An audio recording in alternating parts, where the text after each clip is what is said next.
Welcome dear students, Shubhamay Sir channel অন্য এটি ভিডিওত লৈ আপোনালোক সকলোৰে স্বাগতম। আজি আমি দশম শ্ৰেণীৰ বিজ্ঞানৰ অধ্যায় 14 অৰ্থাৎ শক্তিৰ উৎসসমূহৰ আটাইখিনি পাঠভিত্তিক প্ৰশ্ন উত্তৰৰ আলোচনা কৰিম। তোমালোকে যদি এই চেনেলটো নতুন আহিছা তেন্তে এই চেনেলটো অতি সোনকালে সাবস্ক্ৰাইব কৰি দিয়া, লগতে বেল নোটিফিকেশনটো অন কৰি দিবা। তো বলা আজি আমাৰ ভিডিওটো ষ্টাৰ্ট কৰা যাওক। প্ৰথমতে পেজ নম্বৰ 243 ৰ প্ৰশ্নাৱলী আছে। কোৱেশ্চন নম্বৰ 1, শক্তিৰ ভাল উৎস কি? ইয়াৰ উত্তৰ হৈছে শক্তিৰ ভাল উৎসৰ বাবে কিছুমান বৈশিষ্ট্যৰ প্ৰয়োজন। বৈশিষ্ট্যসমূহ হ'ল এ, ই প্ৰতীক একক আয়তন বা ভৰ সাপেক্ষে অতি বেছি কাৰ্য কৰিব লাগিব। বি, ই সহজলভ্য হ'ব লাগিব। চি, উপযুক্ত জ্বলন উষ্ণতা থকা উচিত। আৰু ডি, ই সহজতে সঞ্চয় আৰু পৰিবহণ কৰিব পৰা হ'ব লাগিব। কোৱেশ্চন নম্বৰ 2, ভাল ইন্ধন কি? উত্তৰ, ভাল ইন্ধনৰ চৰ্তসমূহ হ'ল এ, ই দহনৰ দ্বাৰা অতি বেছি পৰিমাণৰ তাপ নিৰ্গত কৰিব লাগিব। বি, ই সহজলভ্য হ'ব লাগিব। চি, ই কম পৰিমাণে ধোঁৱা উৎপন্ন কৰিব লাগিব। কোৱেশ্চন নম্বৰ 3, যদি তুমি আহাৰ গৰম কৰিবলৈ যিকোনো শক্তিৰ ব্যৱহাৰ কৰিবলৈ সক্ষম তেন্তে কোনটো কৰিবা আৰু কিয়? উত্তৰ, ৰন্ধনৰ বাবে তৰলীকৃত পেট্ৰলিয়াম গেছ ব্যৱহাৰ কৰিম, কিয়নো 1 নম্বৰ ই সহজলভ্য, 2 নম্বৰ ই কম পৰিমাণৰ ধোঁৱা উৎপন্ন কৰে, আৰু 3 নম্বৰ ই দহনৰ দ্বাৰা উচ্চ পৰিমাণৰ তাপ উৎপন্ন কৰে। এতিয়া পেজ নম্বৰ 248 প্ৰশ্নাৱলী। কোৱেশ্চন নম্বৰ 1, জীৱাশ্মজাত ইন্ধনৰ অসুবিধাসমূহ কি কি? তো উত্তৰ, জীৱাশ্মজাত ইন্ধনৰ অসুবিধাসমূহ হ'ল 1 নম্বৰ জীৱাশ্মজাত ইন্ধন অনৱীকৰণযোগ্য শক্তিৰ উৎস, গতিকে ইহঁতৰ ভাণ্ডাৰো সীমিত। কোৱেশ্চন নম্বৰ অপশ্যন 2, জীৱাশ্ম ইন্ধনৰ দহনে প্ৰচুৰ পৰিমাণৰ কাৰ্বন ডাই অক্সাইড গেছৰ সৃষ্টি কৰে, যি এক সেউজগৃহ গেছ আৰু ই গোলকীয় উত্তাপনত অৰিহণা যোগায়। 3 নম্বৰ পইণ্ট, জীৱাশ্ম ইন্ধনৰ দহনৰ ফলত নাইট্ৰজেন আৰু ছালফাৰ ডাই অক্সাইড উৎপন্ন হয়, যি এচিড বৰষুণৰ সৃষ্টি কৰি মাটি আৰু জলসম্পদৰ ক্ষতিসাধন কৰে। কোৱেশ্চন নম্বৰ 2, আমি শক্তিৰ বিকল্প উৎস বিচাৰোঁ কিয়? উত্তৰ, জীৱাশ্ম ইন্ধনবোৰ অনৱীকৰণযোগ্য শক্তিৰ উৎস। পৃথিৱীত এই ইন্ধনবোৰৰ ভাণ্ডাৰ খুব দ্ৰুত গতিত হ্ৰাস পাই আছে আৰু এদিন শেষ হৈ যাব। সেয়েহে শক্তিৰ বিকল্প উৎসৰ দৰকাৰ। প্ৰশ্ন 3, আমাৰ সুবিধাৰ বাবে বায়ু আৰু জলশক্তিৰ পৰম্পৰাগত ব্যৱহাৰৰ কি পৰিৱৰ্তন অনা হৈছে? উত্তৰ, বায়ুকলৰ উদ্ভাৱনৰ দ্বাৰা বায়ুশক্তিৰ পৰম্পৰাগত ব্যৱহাৰৰ উন্নতি সাধন কৰা হৈছে। বায়ুকল এটাত ডাঙৰ বিজুলী পাংখাৰ দৰে এক গঠন থাকে, যাক কিছু উচ্চতাত এক দৃঢ় আধাৰৰ ওপৰত স্থাপন কৰা হয়। বতাহৰ গতিশক্তিক বায়ুকলৰ দ্বাৰা আবদ্ধ কৰি তাৰ সহায়ত বায়ুকলৰ পাংখা ঘূৰোৱা হয়, আৰু এই ঘূৰ্ণন গতিয়ে টাৰবাইন ঘূৰাই বিদ্যুৎ উৎপন্ন কৰে। এইটো গ'ল আমাৰ বায়ুৰ। আৰু এতিয়া জলৰ কথা হ'ব। এনেদৰে জলশক্তিৰ পৰম্পৰাগত ব্যৱহাৰৰ উন্নতি সাধনৰ বাবে বান্ধ নিৰ্মাণ কৰা হয়। নদীত সুউচ্চ বান্ধ নিৰ্মাণ কৰি নদীৰ পানীক ভেটা দিয়া হয়, আৰু এনেদৰে বৃহৎ জলঘৰত পানী সংগ্ৰহ কৰা হয়। পানীৰ স্তৰ ওপৰলৈ উঠাৰ ফলত বোৱতী পানীৰ গতিশক্তি স্থিতিশক্তিলৈ পৰিৱৰ্তিত হয়। বান্ধৰ পৰা পানী পাইপেৰে বোৱাই নি বান্ধৰ তলৰ ফালে থকা টাৰবাইনলৈ নিয়া হয়। এনেদৰে জলশক্তিক বান্ধবোৰত ব্যৱহাৰ কৰি টাৰবাইন ঘূৰোৱা হয় আৰু এনেকৈ বিদ্যুৎ উৎপাদন হয়। এটা পেজ নম্বৰ 253 প্ৰশ্নাৱলী। কোৱেশ্চন নম্বৰ 1, কোন ধৰণৰ দাপন অৱতল, উত্তল নে সমতল সৌৰ কুকাৰত ব্যৱহাৰৰ বাবে উৎকৃষ্ট আৰু কিয়? ইয়াৰ উত্তৰটো হৈছে অৱতল দাপন উৎকৃষ্ট, কিয়নো অৱতল দাপনৰ প্ৰকৃতি অভিসাৰী, অৰ্থাৎ ই সমান্তৰাল ৰশ্মিক মুখ্য ফ'কাছলৈ অভিসাৰী কৰে। সেয়েহে এখন অৱতল দাপনে বেছিভাগ সূৰ্যৰ ৰশ্মিক সৌৰ কুকাৰৰ পিনে অভিসাৰী কৰে। সেয়ে সৌৰ কুকাৰটোৱে সৰ্বোচ্চ তাপ লাভ কৰে। কোৱেশ্চন নম্বৰ 2, মহাসমুদ্ৰৰ পৰা পাব পৰা শক্তিৰ সীমাবদ্ধতা কি কি? উত্তৰ, সীমাবদ্ধতাসমূহ হ'ল 1 নম্বৰ জোৱাৰ শক্তিৰ আহৰণৰ বাবে সমুদ্ৰ তীৰত বান্ধ নিৰ্মাণ কৰিবলৈ উপযুক্ত স্থান সীমিত। 2 নম্বৰ যিবিলাক অঞ্চলত মহাসাগৰৰ ঢৌবোৰ অতি শক্তিশালী তেনে অঞ্চলতেহে তৰংগ শক্তি আহৰণ কৰিব পাৰি। 3 নম্বৰ মহাসাগৰৰ পৃষ্ঠৰ আৰু 2 কিলোমিটাৰ পৰ্যন্ত গভীৰতাৰ পানীৰ উষ্ণতাৰ পাৰ্থক্য 293 কেলভিন বা বেছি হ'লেহে মহাসাগৰৰ তাপ শক্তি ৰূপান্তৰণ প্ৰকল্পসমূহে ঠিকমতে কাম কৰিব পাৰে। কুৱেশ্যন নম্বৰ 3, তাপীয় শক্তি কি? ইয়াৰ উত্তৰ হৈছে ভূপৃষ্ঠৰ অভ্যন্তৰ ভাগত থকা হটস্পট সংস্পৰ্শত অহা জলীয় বাষ্পৰে পোৱা শক্তিক ভূতাপ শক্তি বোলে। 4 নম্বৰ প্ৰশ্ন, নিউক্লিয় শক্তিৰ সুবিধাসমূহ কি কি? উত্তৰ, নিউক্লিয় শক্তিৰ সুবিধাসমূহ হ'ল 1 নম্বৰ, নিউক্লিয় শক্তিৰ ব্যৱহাৰ পৰিৱেশৰ বাবে ক্ষতিকাৰক নহয়। 2 নম্বৰ, ইউৰেনিয়ামৰ এটা নিউক্লিয়াছৰ নিউক্লিয় বিয়োজনত কয়লাৰ পৰা পোৱা কাৰ্বন নিউক্লিয়াছ এটাৰ দহনৰ তুলনাত 10 নিযুত গুণ শক্তি উৎপন্ন হয়।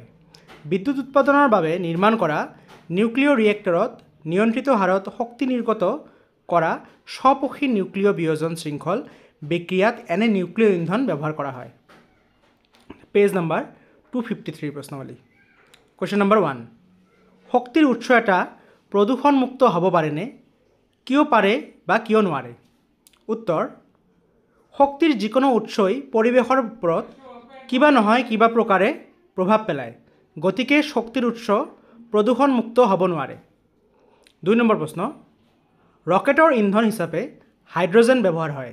তোমালোকে ইয়াক CNG-তকৈ পৰিষ্কাৰ ইন্ধন বুলি গণ্য কৰিবা নেকি? কিয় কৰিবা বা কিয় নকৰা? উত্তৰ, হাইড্ৰজেন CNG-তকৈ পৰিষ্কাৰ ইন্ধন নহয়, কাৰণ হাইড্ৰজেন দহনৰ ফলত কোনো হানিকাৰক পদাৰ্থ সৃষ্টি নহ'লেও হাইড্ৰজেন প্ৰস্তুতকাৰী শক্তিৰ উৎসসমূহ পৰিষ্কাৰ নহয়। ইয়াৰ বিপৰীতে CNG প্ৰাকৃতিকভাৱে আহৰণ কৰা হয় আৰু ই কম মাত্ৰাত প্ৰদূষণ কৰে। Page number 254 প্ৰশ্নাৱলী। কুৱেশ্যন নম্বৰ 1, তুমি নৱীকৰণযোগ্য বুলি বিবেচনা কৰা শক্তিৰ দুটা উৎসৰ নাম লিখা। তোমাৰ পচন্দৰ কাৰণ দৰ্শোৱা।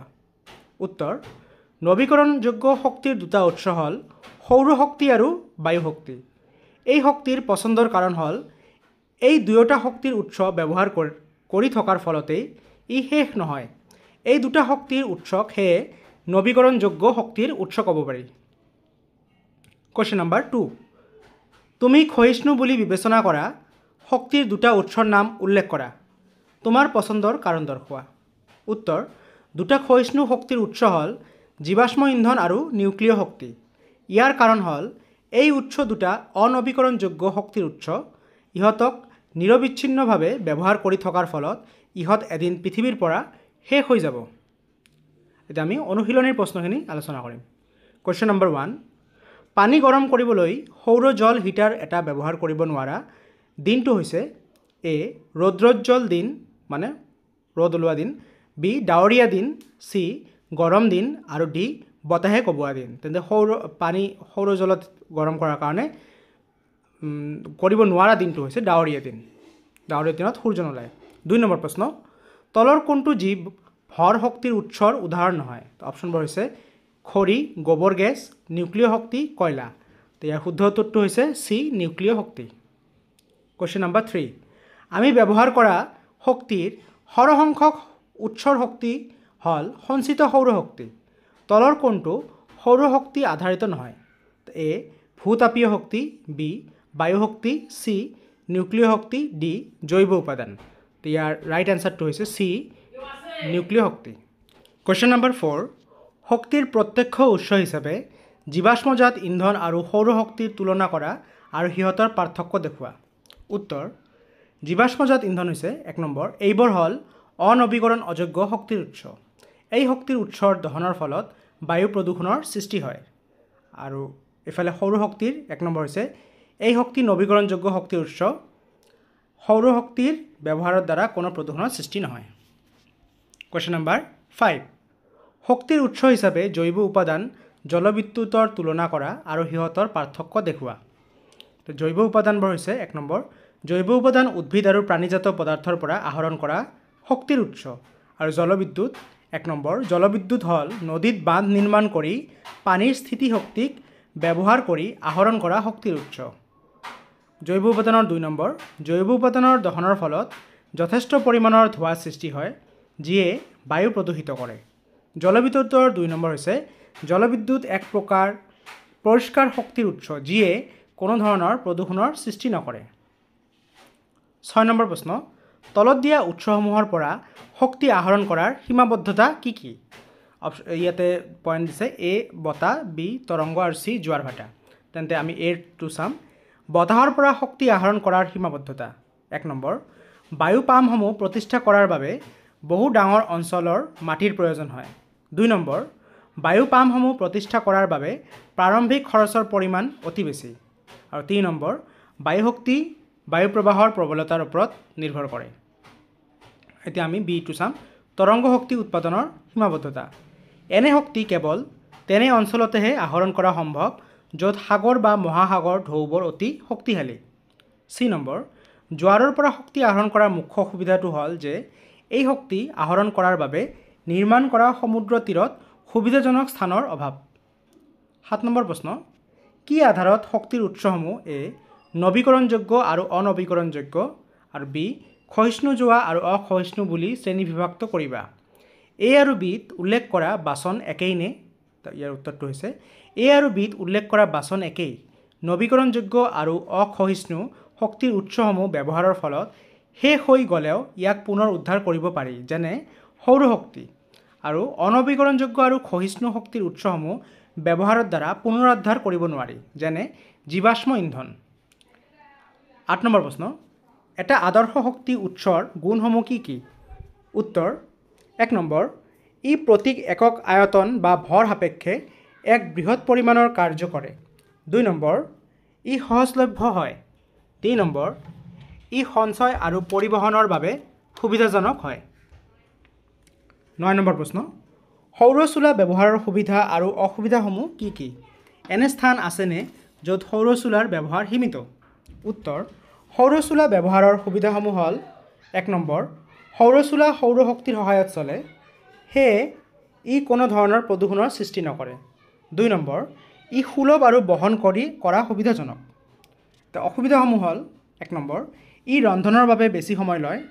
2 নম্বৰ, যিহেতু সৌৰ চুলা সৌৰ শক্তিৰ দ্বাৰা চলে, এনে আহিলা ডাৱৰীয়া বা বৰষুণৰ দিনত কাৰ্যক্ষম নহয়।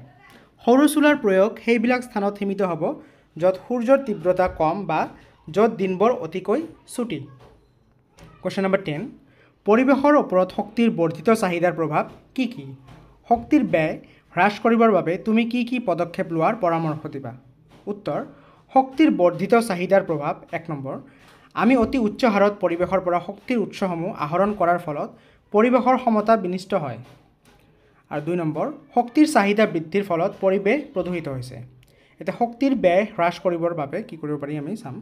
শক্তিৰ অপব্যৱহাৰৰ বাবে শক্তিৰ চাহিদা বৃদ্ধি হৈছে, সেয়ে প্ৰতিজন ব্যক্তিয়ে শিক্ষিত, সচেতন আৰু সজাগ হোৱাটো দৰকাৰ, যাতে শক্তিৰ অপচয় নহয় আৰু প্ৰয়োজনতহে ব্যৱহৃত হয়। ছাত্ৰ ছাত্ৰীসকল, আমাৰ এই পাঠৰ আটাইখিনি প্ৰশ্ন উত্তৰ ইয়াতে সমাপ্ত হ'ল। তোমালোকে ভিডিঅ'টো পাই কেনে পালা মোক কমেণ্টছত জনাব পাৰিবা। ভিডিঅ'টো ভাল পালে ভিডিঅ'টো লাইক কৰিবা, ভিডিঅ'টো শ্বেয়াৰ কৰিবা আৰু চেনেলটো অৱশ্যই ছাবস্ক্ৰাইব কৰিবা। ধন্যবাদ।